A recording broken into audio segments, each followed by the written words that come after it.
Hello नमस्कार साथियों। मैं ब्रिजेंद्र यादव आप सभी का अपने यूट्यूब चैनल परीक्षाला पर बहुत बहुत स्वागत करता हूं। उम्मीद करता हूं कि आप सभी लोग बहुत अच्छे होंगे। और जैसा कि आज हम लोग आगे देखने जा रहे हैं, जो हमारे क्वेश्चंस हैं यूपी बोर्ड क्लास 10th के मैथमेटिक्स के पहले क्वेश्चंस को हम लोगों ने बहुत ही शानदार तरीके से कर चुका था और बेसिक कॉन्सेप्ट को इसके पिछले वीडियो में देखे थे। अब आज हम उसी चीज़ के लिए आगे जितने भी क्वेश्चंस हैं, बाकी के जो बचे हुए 1.1 एक्सरसाइज के जितने क्वेश्चंस हैं, सारे को यहाँ पर करवाने जा रहे हैं। आप लोग वीडियो को देखिएगा और सारे कॉन्सेप्ट को आप लोगों को क्लियर करेंगे। ठीक, ध्यान दीजिएगा। यहाँ पर कह रहा है कि दर्शाइए कि कोई भी धनात्मक विषम पूर्णांक 6q+1, 6q+3 या 6q+5 के रूप का होता है। क्यों कोई पूर्णांक है। अब आप लोगों को एक चीज ध्यान देना होगा कि जो हमारे पास धनात्मक विषम पूर्णांक है उसकी बात करनी होगी। यानी कि धनात्मक विषम पूर्णांक जो होगा उसको ले लेते हैं। हम लोग मानेंगे कि माना धनात्मक विषम पूर्णांक ए है। अब यहाँ पर ध्यान देना होगा कि हमारे पास जो ए है, ए यहाँ पर दे दिया हुआ है कि हम लोग माने हैं इसको धनात्मक विषम पूर्णांक को क्या मान लिया गया ए, और यहाँ पर हमको दिया हुआ है कि 6q+1, यानी कि 6q+1 के रूप की बात कर रहा है। यानी कि यहाँ पर ध्यान दीजिएगा कि जो 6 का मान है, 6 ये क्या है, b का मान होगा। यानी कि b बराबर कितना होगा, 6। कितना होगा, 6 होगा। अब इसी चीज को हमको देखना होगा कि जो हमारे पास b मिल रहा है, तो यूक्लिड विभाजन प्रमेय क्या है। यूक्लिड विभाजन प्रमेय से, यूक्लिड विभाजन प्रमेय से अगर हम लोग लगाएंगे तो यहां से क्या निकल करके आएगा, a = bq+r, और r कहां से कहां तक जाता है, 0 से और b तक यहां तक जाता है। ठीक है, अब यहां पर b का मान देखा जाए तो हमारे पास b का मान कितना है, 6 है। यहां पर 6 हम लोग लिख लेंगे, a = 6q+r, हमारे पास एक ही टर्म बनेगा। ठीक है, इसी चीजों को लेकर के हम लोग सॉल्व करेंगे। और यहां से ध्यान दीजिएगा कि जो हमारे पास 0 लेस है r से, और जो b का मान है, b का मान कितना है, 6 है। तो एक चीज यहां से क्लियर हो रहा है कि जो भी r का मान होगा वो कितना होगा, 6 से कम होगा। यानी कि r का मान कहां से कहां तक जाएगा, 0 से लेकर के 1 2 3 4 एंड 5 तक। यहाँ 0 से लेकर के 5 तक जाएगा, क्योंकि r का मान कितना है, जो 6 से कम होना चाहिए। ठीक है, अब यहाँ पर हम लोग केस पहला एक लेकर के चलते हैं। केस फर्स्ट की बात करते हैं जब, केस फर्स्ट की बात करते हैं जब r बराबर क्या होगा, 0। r बराबर जब 0 होगा तो इसमें हम लोग क्या करेंगे, पुट करेंगे a = 6q+, क्या है, q धनात्मक पूर्णांक है, q हमारे पास कोई पूर्णांक है। ठीक है, q कोई पूर्णांक है,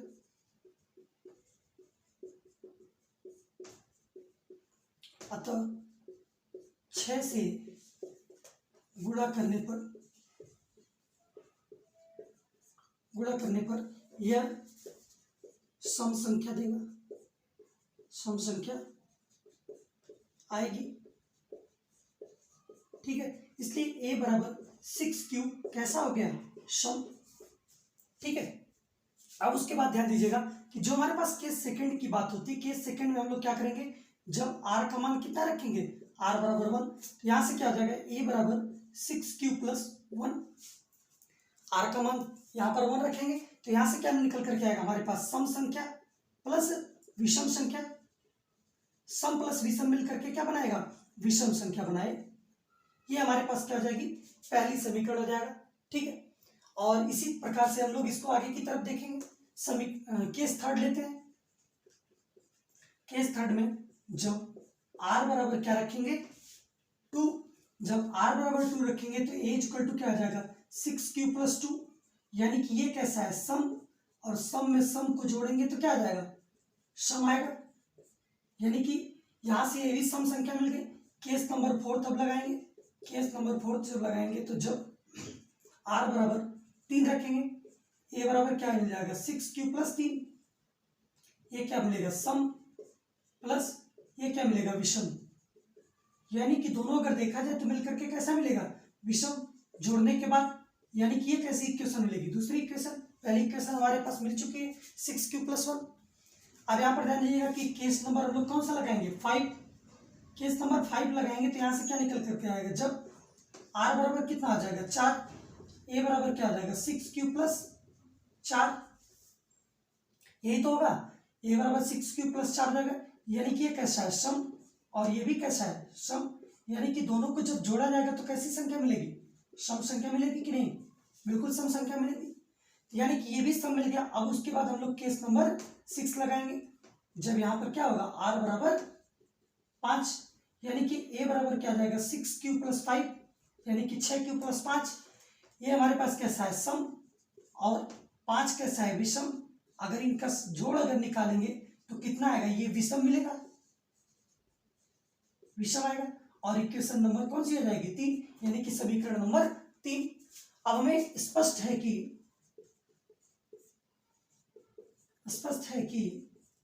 समीकरण 1, 2, 3 से धनात्मक विषम पूर्णांक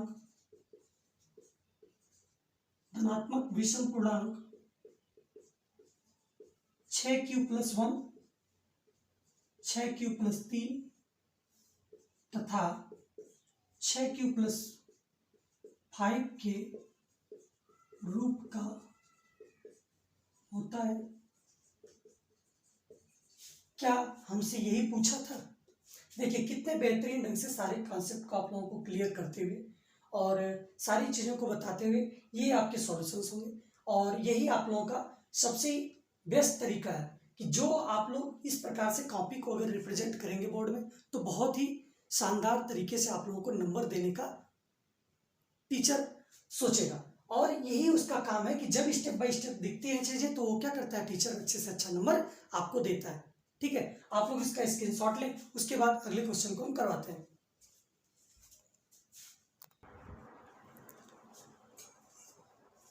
आइए दोस्तों अगले प्रश्न को देखा जाए। अगला प्रश्न हमारे पास है, किसी परेड में 616 सदस्यों वाली एक सेना आर्मी की टुकड़ी को 32 सदस्यों वाले एक आर्मी बैंड के पीछे मार्च करना है। दोनों समूहों को समान संख्या वाले स्तंभों में मार्च करना है। उन स्तंभों की अधिकतम संख्या क्या है जिसमें वे मार्च कर सकते हैं। यानी कि इस प्रकार के क्वेश्चंस को सबसे पहले आप लोगों को ध्यान देना है कि जो ये कह रहा है उस क्वेश्चन को ध्यान से पढ़ना होगा। ठीक है, ये कह रहा है कि उन स्तंभों की अधिकतम संख्या, यानी कि अधिकतम संख्या जब कह रहा है तो आप लोगों को दिमाग में तुरंत आ जाना चाहिए कि किसकी बात कर रहा है। यानी कि अगर इसका हम लोग क्या कर दें, HCF निकाल लें, यानी कि मौसम निकाल लें तो हमारा आंसर मिल जाएगा। ठीक है, यानी कि यहाँ पर अब देखिएगा कि हमारे पास 616, तो हमारे पास ये संख्या है, और 616 बड़ा किससे है, 32 से, ये बड़ा है।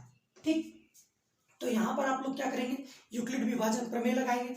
यानी कि अगर ये HCF इसका हम लोग अगर निकाल लें 616 और 32 का, तो हमारे पास क्या आ जाएगा, यही इसका आंसर होगा। यानी कि यूक्लिड विभाजन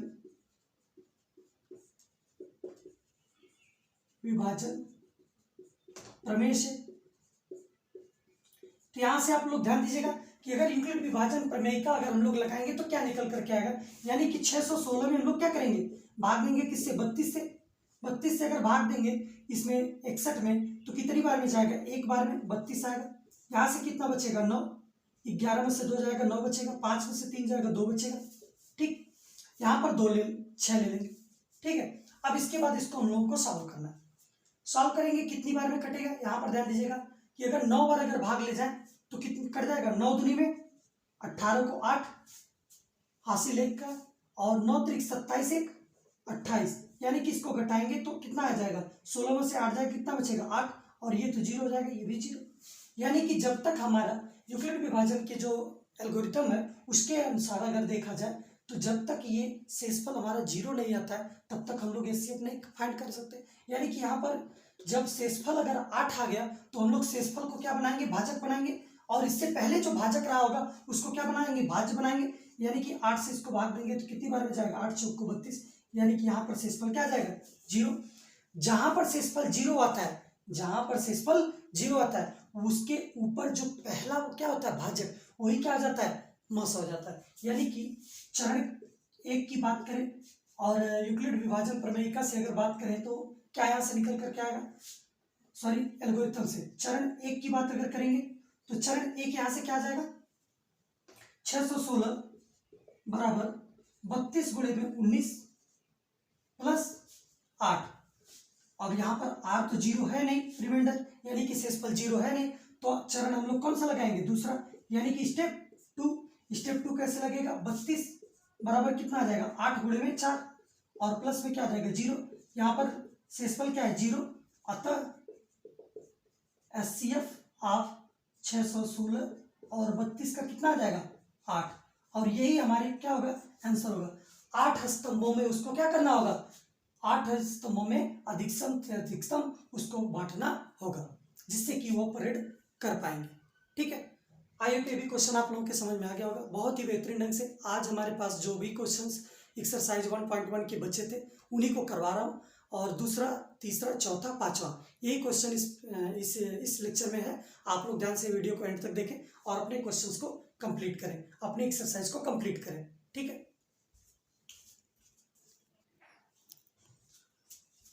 आइए ध्यान दीजिए, अगले प्रश्न की ओर हम लोग चलते हैं। अगला प्रश्न बहुत ही बेहतरीन है और इस टाइप के क्वेश्चन आपके पेपर में जरूर से जरूर पूछे जाते हैं। आप लोग बस ध्यान से वीडियो को देखते रहिए, सारे कॉन्सेप्ट आप लोगों को सब कुछ सिखाने की जिम्मेदारी हमारी है। यहाँ पर ध्यान दीजिएगा, यूक्लिड विभाजन प्रमेयिका का प्रयोग करके दर्शाइए कि धनात्मक पूर्णांक का वर्ग किसी पूर्णांक m के लिए 3m या 3m+1 के रूप का होता है। ठीक है, यहाँ पर ध्यान देना है कि हमारे पास हम लोग क्या करते हैं, इसके हल को मान लेते हैं कि माना a धनात्मक पूर्णांक है, ये कैसा है, धनात्मक पूर्णांक है, और चूंकि यहाँ पर दिया हुआ है कि m के लिए 3m+3m+1 के रूप का होता है, यानी कि यहाँ पर हम लोग क्या करेंगे कि b का मान अगर बात किया जाए तो b का मान 3 लेंगे।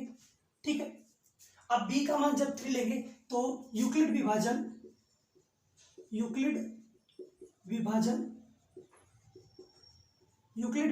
प्रमेय से,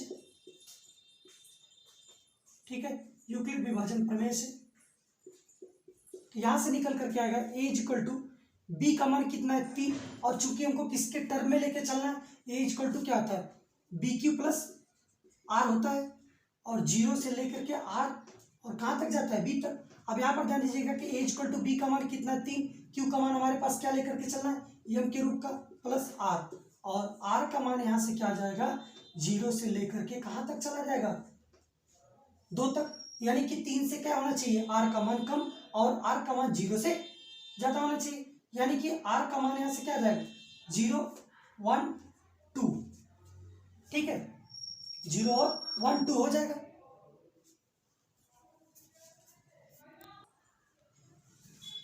आइए ध्यान दीजिए, अब यहाँ पर r बराबर 0, 1, 2 ले सकते हैं, क्योंकि यहाँ पर r से क्या होगा, छोटा होगा, r का मान कितना होगा, 3 से छोटा होगा, यानी कि 0, 1, 2 ले लेंगे। अब यहाँ से देखिएगा कि केस हम लोग फर्स्ट लगाएंगे, केस फर्स्ट लगाएंगे जब r बराबर क्या ले लेंगे, 0। r बराबर जब 0 लेंगे तो a क्या आ जाएगा, 3m+0, यानी कि a का मान कितना आ जाएगा, 3m। अब ये कह रहा है कि इसका वर्ग भी करना है, यानी कि पूर्णांक का क्या करना है, वर्ग करना है, तो दोनों पक्षों का क्या करेंगे, दोनों पक्षों का वर्ग करने पर, यानी कि दोनों पक्षों का क्या करेंगे, वर्ग कर देंगे, यानी कि a² बराबर क्या आ जाएगा, 3m का स्क्वायर, यानी कि 9m² a² हो जाएगा, यानी कि a बराबर अगर बात की जाएगी तो 3 और 3m² इसको हम लोग लिख सकते हैं। अब यहाँ पर मानेंगे हम लोग कि मान करके चलेंगे यहाँ से कि माना 3m² बराबर क्या ले लेंगे, कैपिटल m, यानी कि a बराबर क्या आ जाएगा, 3 कैपिटल में m, और यही हमारे पास पहला प्रूफ होगा, यानी कि ये पूछ रहा है जो कि 3m के रूप में होना चाहिए, बिल्कुल a बराबर क्या हो जाएगा, a² बराबर क्या हो जाएगा, 3m के रूप में ये मिल गया। अब उसी प्रकार से हम लोग क्या करेंगे, केस सेकंड लगाएंगे, जो हमारे पास केस सेकंड होगी, जब हम लोग क्या करेंगे, r का मान क्या रखेंगे, r बराबर 1 रखेंगे, तो यहां से क्या निकल करके आएगा, a 3m+1, दोनों पक्षों का क्या कर देंगे, दोनों पक्षों का वर्ग करने पर दोनों पक्षों का वर्ग करेंगे तो यहाँ से क्या निकल कर क्या आ जाएगा, ए स्क्वायर बराबर 3m+1 का होल स्क्वायर। अब यहाँ से आप लोगों को ये भी ध्यान होना चाहिए कि a प्लस बी का होल स्क्वायर क्या होता है, A square plus B square plus 2ab होता है। अब हम लोग वही फार्मूला इस पे लगा देंगे। यहाँ से जब फार्मूला लगाएंगे तो 3m का होल स्क्वायर प्लस 1 का स्क्वायर प्लस 2 इंटू 3m+1, यहाँ से क्या निकल करके आएगा हमारे पास कि 3m स्क्वायर का मतलब यहाँ पे कितना आ जाएगा, 9m स्क्वायर, स्क्वायर करेंगे तो यहाँ से क्या आ जाएगा 9m square plus 1 plus 3 to जा 6m+1, यानी कि हम लोग इसको सिस्टमेटिक रूप से लिखे तो 9m स्क्वायर प्लस 6m, और यहाँ से क्या आ जाएगा 2ab, ये मल्टीप्लाई में होगा ना, सॉरी मल्टीप्लाई में होगा, ध्यान दीजिएगा, ab होता है ना तो 2ab होता है तो 3m इंटू 1 यानी कि कितना आ जाएगा 6m, यानी कि यहाँ से हम लोग इसको लिख लेंगे ऐसे।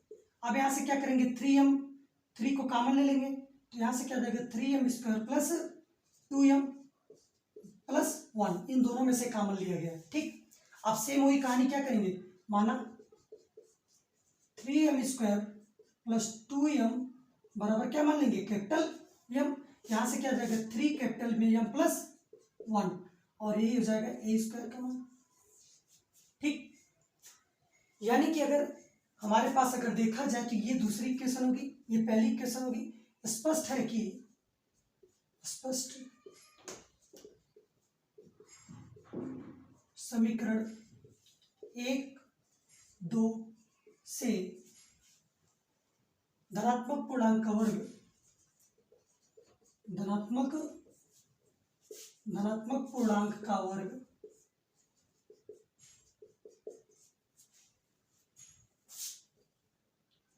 किसी पूर्णांक m के लिए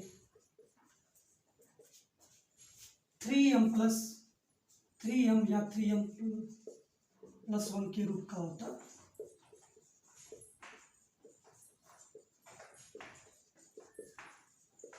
ठीक है, ये चीजें पता चली। अब ध्यान दीजिएगा कि ये बहुत ही शानदार तरीके से आप लोगों को बताया गया और इसी प्रकार से आप लोग अपने पेपर में लिखिएगा, और ये मेरी गारंटी है कि आप लोग अगर इस प्रकार से लिखेंगे तो पक्का आप लोगों को फुल मार्क्स मिलेगा। जितने मार्क्स का भी ये क्वेश्चन आता है, ये 5 मार्क्स में क्वेश्चन आता है, और आप लोग इस टाइप के क्वेश्चंस को अभी से प्रैक्टिस कर लीजिए ताकि आप लोग भविष्य में जब भी आप लोगों का एग्जाम होगा, और प्रोबेबली इस साल आप लोगों का जो बोर्ड का एग्जाम जनवरी में होने के चांसेस हैं, जनवरी में करवाए जाएंगे। ठीक है, आप लोग इस क्वेश्चन को ध्यान से देखिएगा, स्क्रीनशॉट लीजिए। इसके बाद अगला क्वेश्चन करते हैं, अगला क्वेश्चन करवाने के बाद एक्सरसाइज का खात्मा करते हैं। ठीक है,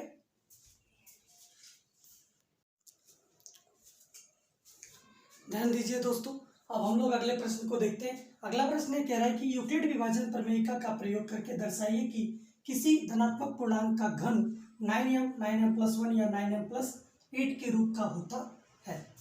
आप लोगों को इस चीज को ध्यान दीजिएगा कि हम लोग क्या करेंगे, सबसे पहला काम हमारे पास क्या माना, ये धनात्मक पूर्णांक है, ये कैसा है धनात्मक पूर्णांक है, और यहाँ पर भी हम लोग क्या करेंगे b का मान 3 लेंगे। क्यों, क्योंकि 3 का ही मल्टीपल यहाँ पर है, यानी कि 3 का गुणनखंड के रूप का मिल रहा है, इसलिए हम लोग क्या लेंगे b का मान कितना ले लेंगे, 3 ले लेंगे। और जब b का मान 3 ले लेंगे तो यूक्लिड विभाजन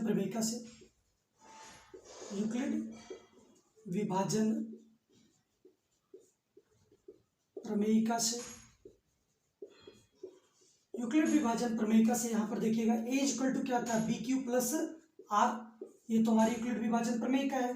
0 less than R is less than R equal to 0, और B से क्या होगा, R छोटा होगा। अब इस पे देखिएगा कि a बराबर हम लोग क्या लिखेंगे, b का मान कितना है 3 है, q के टर्म को क्या लेकर के चलना है, m लेकर के चलना है, और प्लस r तो है ही हमारे पास। r का मान कहाँ से कहाँ तक जाएगा, r का मान हमारे पास जाएगा 0 से लेकर के 2 तक। क्यों, क्योंकि 3 से क्या आना चाहिए कम, यानी कि r बराबर 0, 1 और 2 होना चाहिए। यही चीजें हैं। अब इस चीज को देखने के बाद यहाँ पर ध्यान दीजिएगा कि जो हमारे पास केस फर्स्ट होगी, केस फर्स्ट में जब r बराबर क्या रखेंगे बच्चा 0, जब बेटा r बराबर 0 रखेंगे तो यहाँ से क्या मिलेगा, a बराबर 3m+0, यानी कि a बराबर क्या हो जाएगा 3m। अब ध्यान दीजिएगा, ये कह रहा है कि धनात्मक पूर्णांक का घन की बात कर रहा है, यानी कि दोनों पक्षों का क्या करना पड़ेगा, दोनों पक्षों का घन करने पर, दोनों पक्षों का क्या करेंगे, घन करेंगे। तो यानी कि ए क्यूब बराबर क्या आ जाएगा, 3m का क्यूब होल क्यूब, यानी कि ए क्यूब बराबर क्या आ जाएगा, 9 त्रिक 3 त्रिक का 9 त्रिक 27m क्यूब। यानी कि यहाँ से हम लोग क्या करेंगे, किसके रूप में लाना है, 9m के, यानी कि 9 को इधर रखेंगे और 3m का क्यूब ऐसे लिख लेंगे, यानी कि ए का क्यूब बराबर ये होगा। अब यहाँ पर मानेंगे हम लोग, माना 3m का क्यूब बराबर कितना आ जाएगा, कैपिटल एम, यानी कि ए का क्यूब बराबर क्या, यहाँ से क्या आ जाएगा 9m, ए बराबर क्या आ जाएगा 9m। हमारे पास यही क्या होगी, पहली इक्वेशन होगी। अब इसके बाद हम लोग क्या करेंगे, केस सेकंड लगाएंगे। केस सेकंड लगाने के बाद हम लोग क्या करेंगे, जब r बराबर क्या होगा 1, तो क्या करेंगे, यहाँ पर a बराबर क्या आ जाएगा 3m, सॉरी a बराबर 3m प्लस 1। फिर वही कहानी, दोनों पक्षों का क्या करेंगे, दोनों पक्षों का घन करेंगे, करने पर अब a का क्यूब इधर हो जाएगा और इधर क्या आ जाएगा 3m प्लस 1 का होल क्यूब हो जाएगा। अब यहाँ पर ध्यान दीजिएगा कि जो हमारे पास a प्लस बी का होल क्यूब का फार्मूला होता है, क्या होता है, A cube plus B cube plus 3ab A plus B into 3ab plus 3ab into A plus B. अब यहाँ से देखिएगा कि ए क्यूब बराबर क्या आ जाएगा, 3m का होल क्यूब प्लस 1 का cube plus 3 into 3m into 1 और 3m प्लस 1। यहाँ से इसको सॉल्व करेंगे, 3 त्रिक का 9 त्रिक 27 m क्यूब प्लस 1 प्लस 3 त्रिक का 9 और 9 त्रिक 27 m हो जाएगा प्लस 3 त्रिक का 9 और इसमें भी मल्टीप्लाई करेंगे, 3 त्रिक का 9m का अगर गुणा 1 में करेंगे कितना जाएगा 9m। इन सबको एक साथ ले लेंगे और यहाँ से देखिएगा सॉल्व कीजिए और यहाँ से कितना जाएगा 27m का क्यूब प्लस 27m का स्क्वायर और प्लस 9m प्लस 1। यहाँ से हम लोग 9 को कॉमन ले लेंगे, यहाँ से क्या मिलेगा 9 त्रिक 27 3m का cube plus 3m plus m square होगा ना ये 3m और यहाँ से बचेगा m और यहाँ पे क्या आ जाएगा प्लस 1। अब इसी को हम लोग क्या मानेंगे, कैपिटल M, इसको क्या मान लेंगे कैपिटल M। तो यहाँ से क्या निकल करके 9 कैपिटल M प्लस 1, यानी कि ये हमारे पास कौन सी होगी इक्वेशन नंबर 2, ये हमारे पास क्या हो जाएगा a क्यूब। ठीक, दूसरा वाला आप लोगों को पता चल गया। अब इसी प्रकार से हम लोग तीसरा वाला निकालेंगे, यानी कि केस थर्ड लगाएंगे। कौन सा केस थर्ड, जब r बराबर क्या लेंगे हम लोग, r बराबर 2, r बराबर कितना लेंगे 2, तब यहां से क्या आ जाएगा a बराबर क्या आ जाएगा 3m प्लस 2। वही कहानी फिर से, दोनों पक्षों का घन करने पर एक का क्यूब हो जाएगा, इधर क्या हो जाएगा 3m प्लस 2 का होल क्यूब। सेम वही कहानी फिर से इसको सॉल्व करेंगे, यहां से कितना आ जाएगा 3m का क्यूब करेंगे प्लस 2 का क्यूब करेंगे प्लस 3m 3 इंटू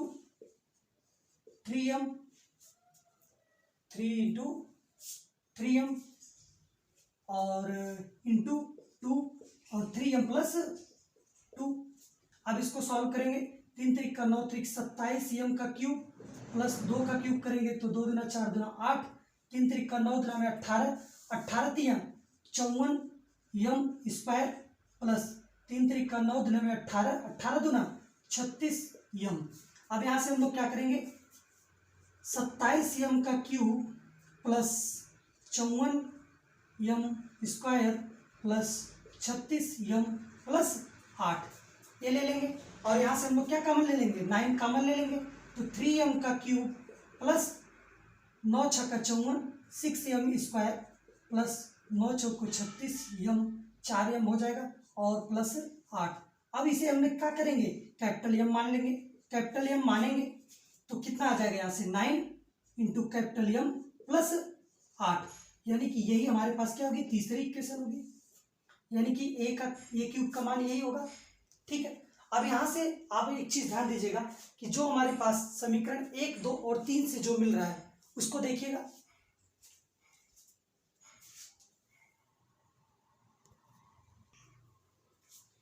अब यहाँ से ध्यान दीजिएगा, यहाँ नीचे बोर्ड पे दिखेगा नहीं आप लोगों को, इसके वजह से यहाँ पर हम लिख रहे हैं, आप लोग यहाँ पर ध्यान दीजिएगा। ठीक है, ये इधर पोर्शन है, स्पष्ट है कि समीकरण 1, 2 व 3 से धनात्मक पूर्णांक का घन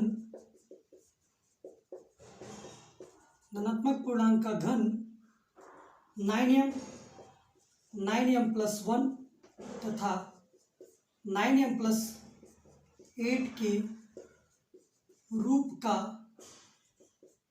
होता है। ध्यान से आप लोग इस चीज़ को नोट कर लीजिएगा। आई होप ये लेक्चर आप लोगों को बहुत पसंद आएगा और अब बहुत ही मेहनत के साथ आप लोगों को सारे क्वेश्चंस को करवा रहे हैं। आप लोग वीडियो को लाइक करें, शेयर करें, कमेंट करें। अगर आप चैनल पर नए हैं तो चैनल को सब्सक्राइब कर लीजिए। आप लोगों की मंडे से सैटरडे के लिए डेली 4 बजे आप लोगों की क्लासेज होती है। आप लोग मैथ की क्लास को देखें और यूपी की बात हो रही है, यूपी बोर्ड की क्लासेज है 4 से 5 और 4 बजे आप लोग इस चीज़ को देखिएगा। क्लास 10th की मैथमेटिक्स सारे कॉन्सेप्ट को पूरे सिलेबस के साथ, जो नया सिलेबस है उसके अनुसार सारी चीज़ एक एक करके क्लियर करते हुए चलेंगे। आप लोग वीडियो को एंड तक देखते रहिए और डेली क्लास को लेते रहिए, मुस्कुराते रहिए, हंसते रहिए। धन्यवाद।